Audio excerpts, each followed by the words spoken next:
Good morning students. Welcome back to another video of Operation Research. આપણો subject છે degree mechanical એન્જિનિયરિંગના 7th સેમેસ્ટરમાં operation research. હવે આમાં આપણે ચેપ્ટર નંબર 8 સ્ટાર્ટ કર્યું હતું ગેમ થિયરી. આપણે જોઈ ગયા હતા ગેમ કોને કહેવાય, એના અંદરની કન્ડિશન્સ કઈ કઈ આવે છે, એના એપ્લિકેશન્સ જોઈ ગયા હતા. હવે આપણે જોવાના છે એના advantages of game theory. So game theory helps in determining the best course of action for a firm in view of the expected counter moves from the competitors. શું થાય, ગેમ થિયરીના હેલ્પથી આપણને ખબર પડે કે આપણો બેસ્ટ કોર્સ ઓફ એક્શન કયો હોવો જોઈએ, આપણે સામેવાળો કયો કાઉન્ટર મૂવ્સ કરશે એને ધ્યાનમાં રાખીને. બરાબર. It provides a scientific quantitative technique for arriving at an optimal strategy to realize given objectives. કે આપણા જે ઓબ્જેક્ટિવ્સ છે એને રિયલાઇઝ કરવા માટે આપણને ઓપ્ટિમલ સ્ટ્રેટેજી મળશે, જેના અંદર આપણને સાયન્ટિફિક ક્વોન્ટિટેટિવ ટેકનિકનો યુઝ કરવાનો છે. Game theory gives insight into several less known aspects of situations involving conflicting interest. જેમાં આપણે કોન્ફ્લિક્ટિવ ઇન્ટરેસ્ટ હોય, બરાબર, એના આપણને જે નાના નાના બધા સિચ્યુએશન અરાઇઝ થવાના છે એનું બી આપણને ધ્યાનમાં રાખીને આપણે ગેમ થિયરી ઉપરથી આપણને એડવાન્ટેજ એનો મળી જાય. For example, it describes and explains the phenomena of bargaining and coalition formation. શું કીધું કે એ લોકો આપણને બતાવશે અને એક્સપ્લેન પણ કરશે આખું, જે આપણે બાર્ગેનિંગ ફોર્મેશન કરીએ છીએ કે પછી કોલિશન ફોર્મેશન કરીએ છીએ એનું. Businessmen have very often to make decisions under conditions of conflict. શું કીધું કે આપણે કોઈ બિઝનેસ હોય તો એને વારે વારે જનરલી ડિસિઝન કરવા પડે જેના અંદર કોન્ફ્લિક્ટની કન્ડિશન અરાઇઝ થાય એમાં. Game theory is helpful in handling the situation of interdependence of firms. હવે આપણે જે ગેમ થિયરી છે એ હેલ્પફુલ છે કેમ કે આપણે જે ઇન્ટરડિપેન્ડન્સ ઓફ ફર્મના જે બધા સિચ્યુએશન્સ છે એને ઇઝીલી આપણે હેન્ડલ કરી શકીએ. It provides a framework for decision making when the competitors reactions to the firm's actions are uncertain અને unknown. જ્યારે આપણે કોમ્પિટિટર્સના જે રિએક્શન્સ છે ફર્મના અગેન્સ્ટ એ આપણને ખબર નહીં હોય કે પછી અચાનક થતા હોય તો એવી કન્ડિશનમાં આપણે ડિસિઝન મેકિંગમાં બી હેલ્પ કરે છે ગેમ થિયરી. બરાબર. Thus, game theory provides a systematic quantitative approach for analyzing competitive situations in which the competitors make use of logical processes and techniques in order to determine an optimal strategy for winning. તો game થિયરીમાંથી આપણને systematic quantitative approach મળશે, જેના પરથી આપણે જે competitive situation arise થયું છે એનું આપણે એનાલિસિસ કરી શકીએ ને જેમાં આપણા જે કોમ્પિટિટર્સ છે એ લોકો લોજિકલ પ્રોસેસ અને ટેકનિક યુઝ કરવાના છે, જેના પરથી આપણને ઓપ્ટિમલ સ્ટ્રેટેજી મળશે વિનિંગ માટેની. બરાબર. તો આ છે આપણા એડવાન્ટેજીસ ઓફ ગેમ થિયરી. પછી આવે છે લિમિટેશન્સ ઓફ ગેમ થિયરી. તો ગેમ થિયરીના લિમિટેશન્સ કયા છે? The limitation of game theory are as follows. Uncertainty are not taken into account. જે અનસર્ટનિટી છે એ થોડુંક ઉપર નીચે થવાનું છે એ વસ્તુ આપણે અકાઉન્ટમાં નથી લેવાના. Businessmen do not have all the knowledge required by theory of games. આ બિઝનેસમેન છે એના અંદર બધી નોલેજ નથી હોવાની ગેમ થિયરીની. બરાબર. A fixed numbers of competitors are playing but it is not actual condition. શું કીધું કે અમુક ફિક્સ નંબરના પ્લેયર્સ જ છે જે આપણે ગેમ થિયરીમાં પ્લે કરવાના છે પણ એકચ્યુઅલ કન્ડિશન એ નથી થવાની. There are number of competitors in the market. માર્કેટના અંદર બહુ બધા કોમ્પિટિટર્સ છે. બરાબર. ફિક્સ નંબર નથી. It is assumed to have finite number of course of action are available but actually it is not realistic approach. શું કીધું આપણે game થિયરીમાં એવું અઝ્યુમ કરેલું હતું કે આપણી પાસે અમુક ફિક્સ નંબર ઓફ એક્શન્સ જ છે. બરાબર. પણ એકચ્યુઅલીમાં એ વસ્તુ રિયલિસ્ટિક નથી.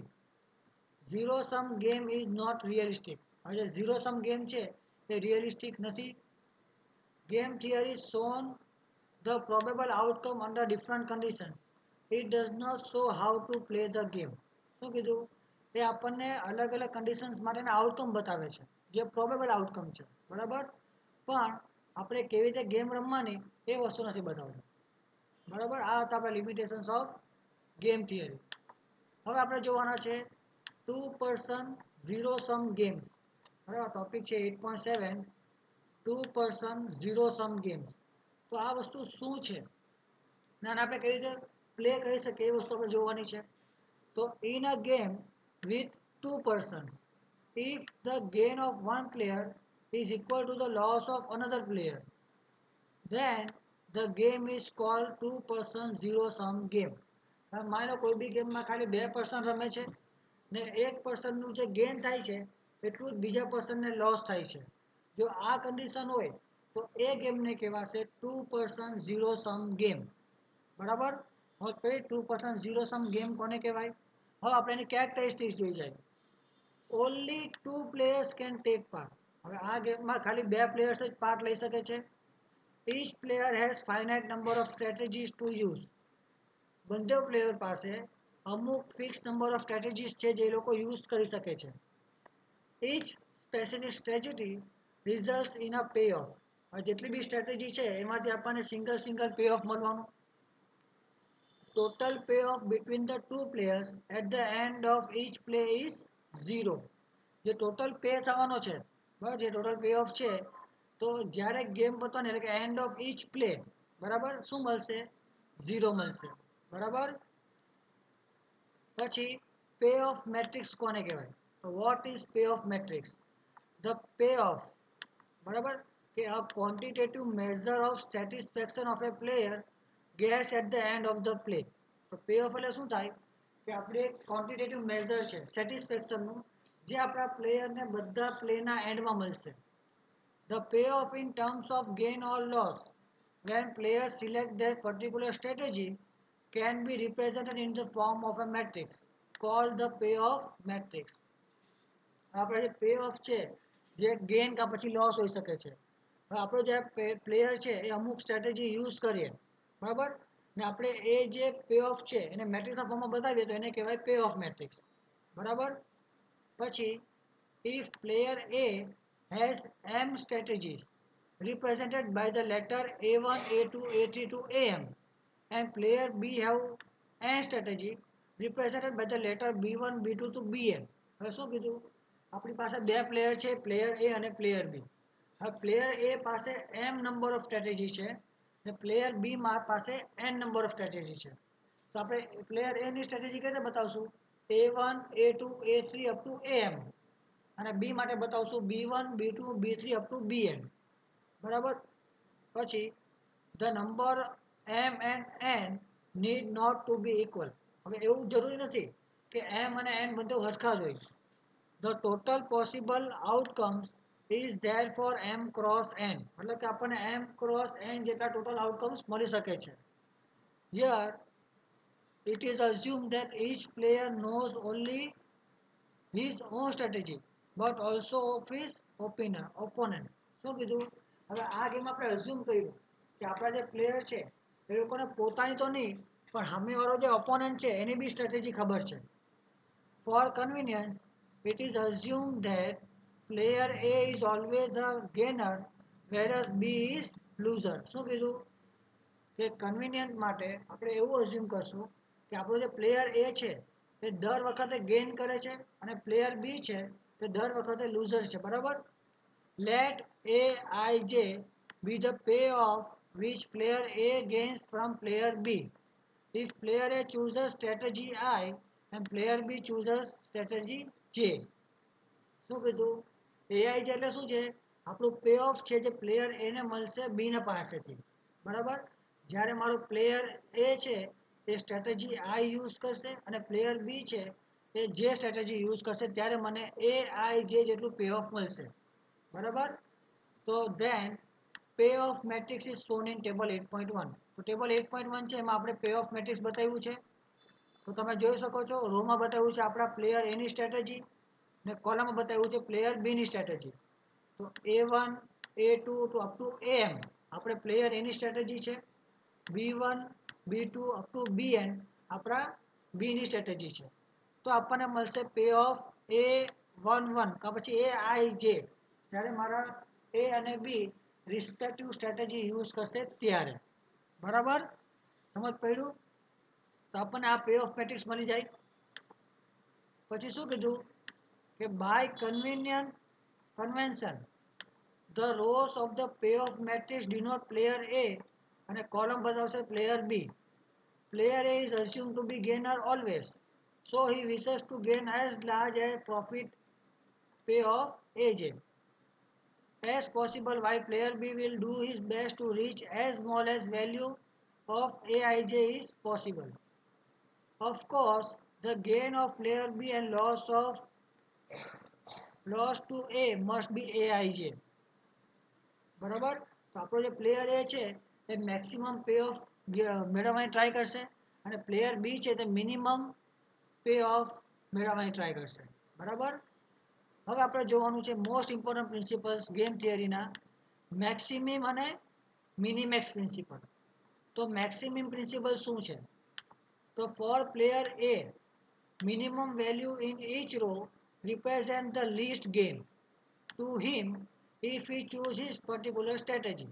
હવે આપણા પ્લેયર એ માટે આપણા રોમાં જે મિનિમમ વેલ્યુ છે એ બતાવશે આપણા પ્લેયરનું લીસ્ટ ગેઇન. બરાબર, પર્ટિક્યુલર સ્ટ્રેટેજી માટે. This are return in the matrix by row minimum. હવે આ બધી આપણે બતાવશું આપણે રો મિનિમમના કારણે. He will then select the strategy that gives largest gain among the row minimum values. હવે જે રો મિનિમમ વેલ્યુઝ છે એમાંથી લાર્જેસ્ટ વેલ્યુ કઈ છે એ સિલેક્ટ કરશે આપણો player A. This choice of player A is called maximum principle. એટલે કે મિનિમમ વેલ્યુઝમાંથી મેક્સિમમ સિલેક્ટ કર્યું. બરાબર, એટલે ને કહેવાય maximum principle for player A and the corresponding gain is called maximum value of the game.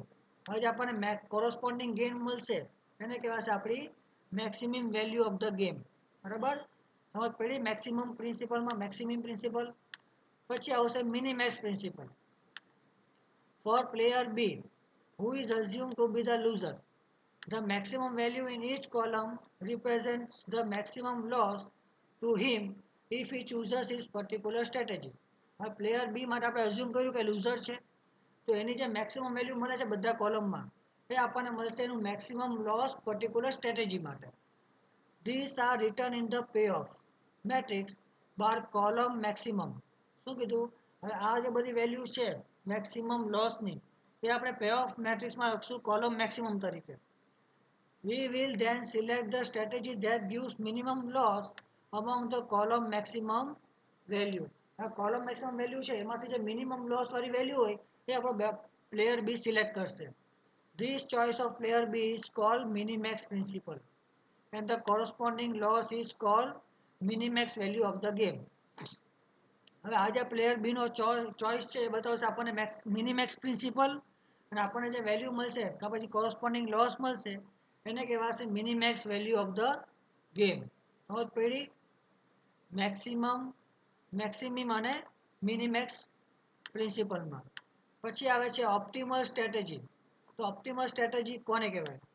તો a course of action which puts the player in the most preferred position irrespective of the course of action his competitor adopt is called optimal strategy. હવે એવો course of action જે મારા players છે એ લોકો prefer કરશે અને પોઝિશનમાં મસ્ત બધાથી પ્રિફર પોઝિશન મળી જશે મારા પ્લેયરને. બરાબર, એ કોર્સ ઓફ એક્શનના કારણે ધ્યાનમાં રાખ્યા વગર કે મારો જે કોમ્પિટિટર છે એ કયો કોર્સ ઓફ એક્શન લે છે ને આપણે જે વેલ્યુ એડોપ્ટ કરશું કે પછી જે પોઝિશન એડોપ્ટ કરશું એને કહેવાશે ઓપ્ટિમલ સ્ટ્રેટેજી. કા પછી in other words if the maximum value equals the minimax value then game is said to have a saddle point and the corresponding strategy is called optimal strategy. હવે આપણી જે game છે એના અંદર જો મારી મેક્સિમમ વેલ્યુ છે અને મિનિમેક્સ વેલ્યુ છે જો બંને ઇક્વલ થઈ જાય તો એવું કહેવામાં આવે કે મારા ગેમના અંદર એક સેડલ પોઈન્ટ છે. બરાબર, ને આ જે સેડલ પોઈન્ટ મળ્યો એના પરથી મેં કહી શકું કે મારી જે સ્ટ્રેટેજીસ છે એ લોકો શું છે? ઓપ્ટિમલ સ્ટ્રેટેજી છે. જે પોઈન્ટ મને સેડલ પોઈન્ટ મળ્યો તો એની જે કોલમ અને રો છે એમાં મને એ અને બીની સ્ટ્રેટેજી મળવાની. અને આ જે સ્ટ્રેટેજીસ છે મારી સેડલ પોઈન્ટવાળી એને કહેવાશે ઓપ્ટિમલ સ્ટ્રેટેજીસ. સમજ પડી ગઈ થિયરીમાં. હવે આપણે નેક્સ્ટ લેક્ચરમાં જોવાના છે આના એક્ઝામ્પલ્સ 2 પ્લેયર 0 સમ ગેમ માટેના. આ થિયરીમાં સમજ પડી ગઈ હોય તો ઠીક છે, જો નહીં સમજ પડી હોય કે કંઈ બી ડાઉટ હોય તો મને કોન્ટેક્ટ કરી શકો છો, મેસેજ કા કોલ કરી શકો છો, કા પછી કોમેન્ટ સેક્શનમાં કોમેન્ટ પણ કરી શકો છો. આ વિડીયો લાઈક કરો, શેર કરો અને ચેનલને સબસ્ક્રાઈબ કરો. Thank you for watching this video.